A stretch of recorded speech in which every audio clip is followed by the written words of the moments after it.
Hello friends, this is Raj Yadav and welcome back to Smart CG update.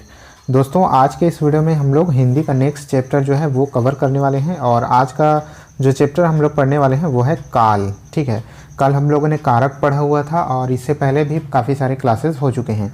अगर आपने पहले के क्लासेस को नहीं देखा होगा तो इस वीडियो को देखने के बाद आप नीचे डिस्क्रिप्शन में एक लिंक आपको मिल जाएगी। ठीक है, जो प्लेलिस्ट की लिंक है जिसकी मदद से आप सारे वीडियोज़ को एक साथ देख सकते हैं। तो आज की जो टॉपिक है वो काल रहने वाली है। काल यानी कि टेंस, जो कि काफ़ी इंपॉर्टेंट चैप्टर है हिंदी व्याकरण की दृष्टि से। और हिंदी जो है सारे जो है आपके एग्ज़ाम्स में हिंदी पूछे ही जाते हैं, चाहे 10 नंबर के पूछे जाएं, 40 नंबर के पूछे जाएं, और किसी एग्ज़ाम में जैसे कि संपरीक्षक के एग्ज़ाम में 100 मार्क्स के आपके हिंदी पूछे जाने वाले हैं। तो हिंदी का ये सीरीज़ काफ़ी इंपॉर्टेंट है। इसमें हम लोग एक एक दिन अलग अलग चैप्टर को कवर कर रहे हैं। तो आज का जो चैप्टर है वो है काल। तो चलिए आज के अपने इस वीडियो को स्टार्ट करते हैं। दोस्तों, अगर आप हिंदी का मॉडल टेस्ट पेपर यहाँ पर देना चाहते हैं तो आप लोग मॉडल टेस्ट भी दे सकते हैं। ठीक है, हिंदी जो है आपके सारे एग्जाम्स में बहुत ही इंपॉर्टेंट होता है। तो यहाँ पर हम लोग हिंदी का मॉडल टेस्ट पेपर यहाँ ले रहे हैं, जिसमें कुल मिलाकर के 4 टेस्ट आपको देने हैं। ठीक है, 4 टेस्ट हैं जो कि संपरीक्षक भर्ती के लिए बहुत ही ज़्यादा इंपॉर्टेंट है और उसके सिलेबस के अकॉर्डिंग हम लोग 100 मार्क्स के 4 टेस्ट पेपर यहाँ पर लेने वाले हैं। आप चाहे जिस भी एग्ज़ाम की तैयारी कर रहे हो, हिंदी उसमें आता ही आता है। यहाँ पर से व्हाट्सअप नंबर देख लीजिए, आप लोग यहाँ पर इंक्वायरी कर सकते हैं। ठीक है, आपका ये जो फ़ी है वहाँ पर 120 रुपये का फ़ी आपसे लिया जाएगा। तो अगर आप इंटरेस्टेड हैं ये 4 टेस्ट पेपर देने के लिए, जिसको जो है व्यापम के अकॉर्डिंग जिस तरह से सिलेबस बनाया जाता है उसी तरह से आपका एग्ज़ाम लिया जाएगा। तो चलिए दोस्तों, आगे बढ़ने से पहले एक काम आपको कर लेना है। टेलीग्राम ग्रुप जरूर ज्वाइन कर लीजिएगा। टेलीग्राम चैनल का लिंक जो है नीचे डिस्क्रिप्शन में आपको मिल जाएगा। साथ ही अगर आप इस चैनल का नाम जैसे कि स्मार्ट सीजी अपडेट, ये जो सर्च करेंगे स्मार्ट सीजी अपडेट, तो आपको टेलीग्राम चैनल में जा करके अगर आप सर्च करेंगे तो टेलीग्राम चैनल का जो है वहाँ पर आपको मिल जाएगा। तो चलिए स्टार्ट करते हैं। आज का जो टॉपिक है वो है काल। देखते हैं इसमें क्या क्या चीज़ें इंपॉर्टेंट है और जिससे आपके एग्जाम में क्वेश्चन बनते हैं। तो व्याकरण में क्रिया के होने वाले समय को काल कहा जाता है। क्रिया के होने वाले समय को काल कहा जाता है, यानी क्रिया किस समय हो रही है, अभी हो रही है कि हो चुकी है या होने वाली है, इस तरह के जो समय को काल कहा जाता है।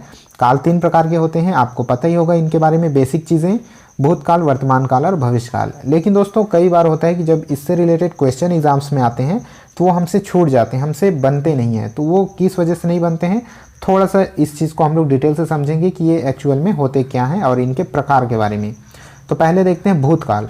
वाक्य में प्रयुक्त क्रिया जिस रूप में बीते समय यानी भूत में क्रिया का होना पाया जाता है, अर्थात क्रिया के व्यापार की समाप्ति बतलाते हैं, यानी क्रिया समाप्त हो चुकी है तो उसको भूतकाल कहते हैं। अगर क्रिया हो चुकी है, जैसे कि यहाँ भूतकाल के 6 उपभेद बताए गए हैं।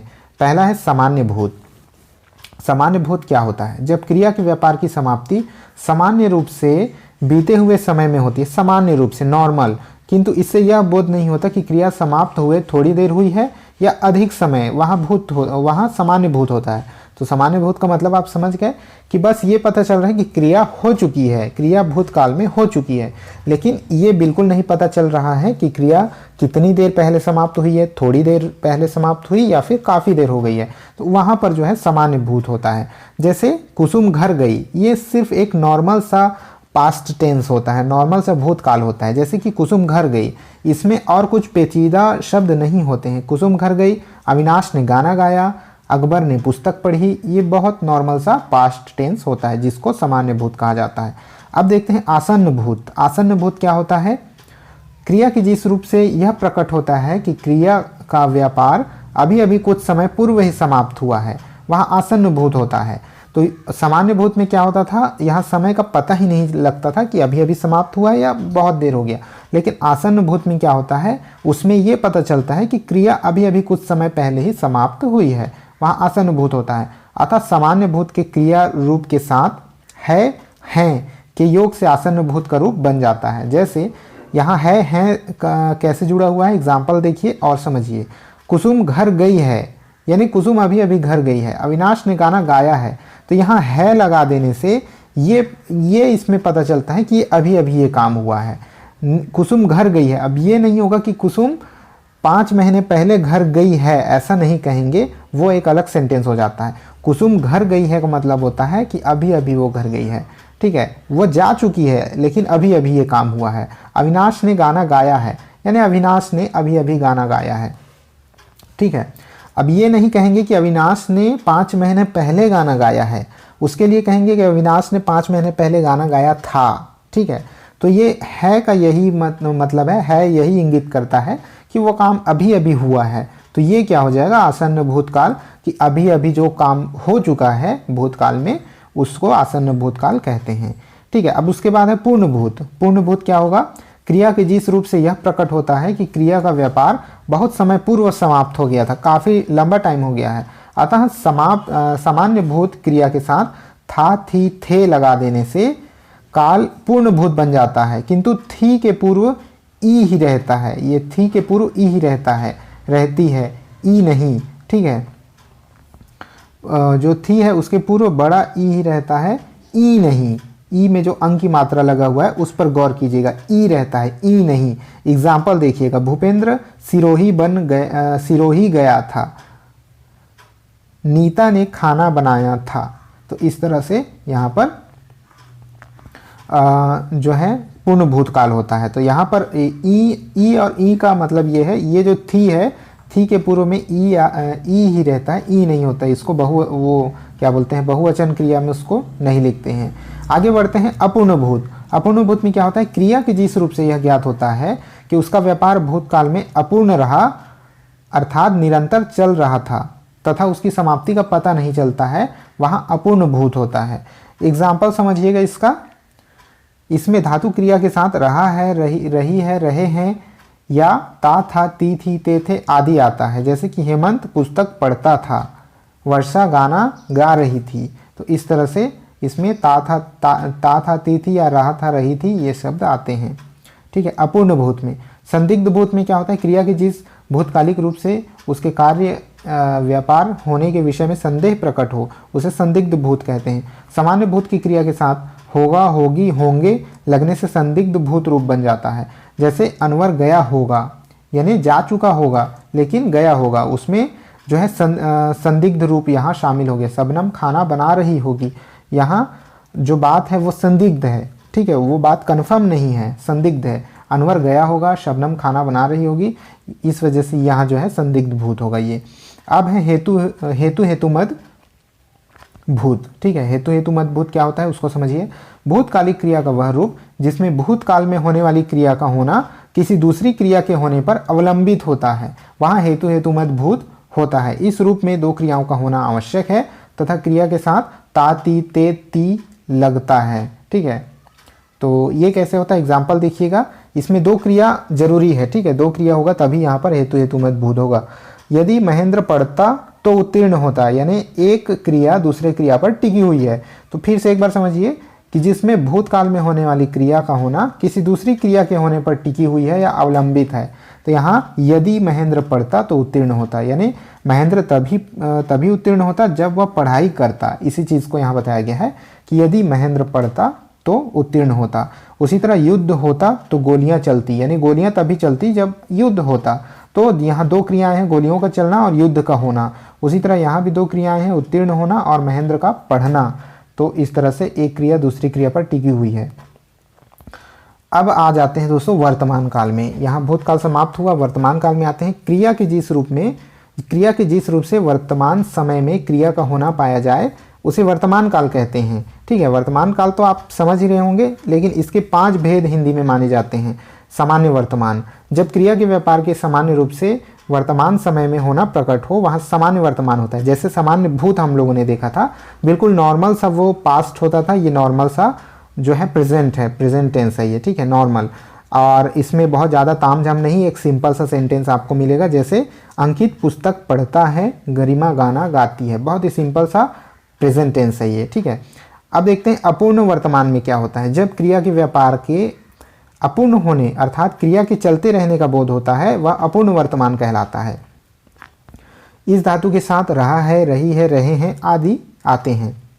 तो ये क्या होता है, अपूर्ण, यानी क्रिया स्टार्ट हो गई है लेकिन समाप्त नहीं हुई है, वो अभी भी चल रही है। जैसे प्रशांत खेल रहा है, प्रशांत ने खेलना स्टार्ट कर दिया है लेकिन प्रशांत ने खेलना बंद नहीं किया है, वो अभी भी खेल रहा है। सरोज गीत गा रही है। ठीक है, आगे बढ़ते हैं संदिग्ध वर्तमान। जब क्रिया के वर्तमान काल में होने पर संदेह हो, वर्तमान काल में क्रिया का होना पाया जा रहा है लेकिन वहाँ संदेह उत्पन्न हो रहा है, वहाँ संदिग्ध वर्तमान काल होता है। जैसे संदिग्ध भूत हम लोगों ने देखा था, ठीक है, यहाँ पर हम लोगों ने देखा था संदिग्ध भूत, तो उसी तरह से यहाँ पर है संदिग्ध वर्तमान। इसमें क्रिया के साथ ता ती ते के साथ होगा होगी होंगे का भी प्रयोग होता है। जैसे अब है खेत में काम करता होगा, ठीक है, इसका अंदाजा लगाया जा रहा है, यहाँ संदिग्ध है, इसके खेत में काम करने की क्रिया संदिग्ध है, कंफर्म नहीं है। तो अब है खेत में काम करता होगा, राम पत्र लिखता होगा, ये जो है संदिग्ध वर्तमान है। फिर संभाव्य वर्तमान, जिस क्रिया से वर्तमान की अपूर्ण क्रिया की संभावना या आकांक्षा आशंका व्यक्त हो वहाँ संभाव्य वर्तमान काल होता है। कैसे? शायद आज पिताजी आते हों, तो यहाँ संभावना बनी हुई है किसी के काम की, ठीक है, यहाँ पिताजी के आने की संभावना बनी है, शायद आज पिताजी आते हों। मुझे डर है कि कहीं कोई हमारी बात सुनता ना हो, तो ये जो है प्रेजेंट टेंस है, लेकिन इसमें किसी बात की संभावना है कि हो सकता है, मुझे डर है कि कोई हमारी बात सुन रहा हो, ठीक है, तो सुनता ना हो, ये टेंस जो है प्रेजेंट है, इस वजह से ये संभाव्य प्रेजेंट संभाव्य वर्तमान हो जाता है। आज्ञार्थ वर्तमान क्या होता है? क्रिया के व्यापार में वर्तमान समय में ही चलने की आज्ञा का बोध कराने वाला रूप अज्ञार्थ वर्तमान काल कहलाता है। आज्ञार्थ, ठीक है, यहाँ आज्ञा का बोध करा रहा है। जैसे राधा तू नाच, यहाँ राधा को आज्ञा दी जा रही है, राधा तू नाच, आप भी पढ़िए, यहाँ किसी को पढ़ने के लिए कहा जा रहा है कि आप भी पढ़िए। अब दोस्तों हम आ जाते हैं यहाँ पर भविष्यकाल में, ठीक है, हम लोगों ने वर्तमान पढ़ लिया और भूत पढ़ लिया। अब आ जाते हैं भविष्यकाल में। क्रिया के जिस रूप से आने वाले समय में भविष्य में होना पाया जाता है उसे भविष्यकाल कहते हैं। यानी कि फ्यूचर में अगर कुछ बात होने वाली हो तो उसको भविष्यकाल कहते हैं। जैसे कि सामान्य भविष्य, यहाँ कुछ जो उसके भेद दिए गए हैं, 3 भेद दिए गए हैं, तीनों भेद को यहाँ पर पढ़ते हैं। सामान्य भविष्य क्या होता है, ठीक है, जैसे हम लोगों ने सामान्य भूत और सामान्य वर्तमान पढ़ा था, उसी तरह से सामान्य भविष्य भी होता है। सामान्य रूप से होने का बोध हो उसे भविष्य सामान्य भविष्य कहते हैं। इसमें क्या होता है, क्रिया या धातु के अंत में एगा एगी एंगे ये पाया जाता है, आदि लगते हैं, ठीक है। जैसे कि एग्जाम्पल यहाँ पर लीला नृत्य प्रतियोगिता में भाग लेगी, तो यहाँ एक सामान्य सा फ्यूचर का सेंटेंस है और ये होगा सामान्य भविष्य। फिर है संभाव्य भविष्य, उसमें संभावना जताई जा रही है। क्रिया के जिस रूप से उसके भविष्य में होने की संभावना का पता चले वहाँ भविष्य संभाव्य भविष्यकाल होता है। इसमें क्रिया के साथ ए ओ ऊ आदि का योग जो है होता है।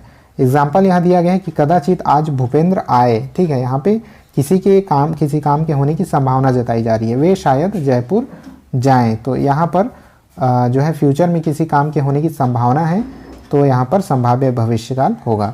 अब है आज्ञार्थ भविष्य, तो आज्ञार्थ जो वर्तमान हम लोगों ने देखा था, ठीक उसी तरह से किसी क्रिया व्यापार के आगामी समय में पूर्ण करने की आज्ञा प्रकट करने वाले रूप को आज्ञार्थ भविष्यकाल कहते हैं। इसमें क्रिया के साथ ईएगा लगता है। एग्जाम्पल देखिए, जैसे आप वहाँ अवश्य जाइएगा, तो यहाँ पर जो है भविष्यकाल आज्ञार्थ है यहाँ पर, क्योंकि वहाँ जाने के लिए एक तरह से आज्ञा देने की बात की जा रही है, तो आप वहाँ अवश्य जाइएगा, यहाँ पर आज्ञार्थ भविष्य होगा।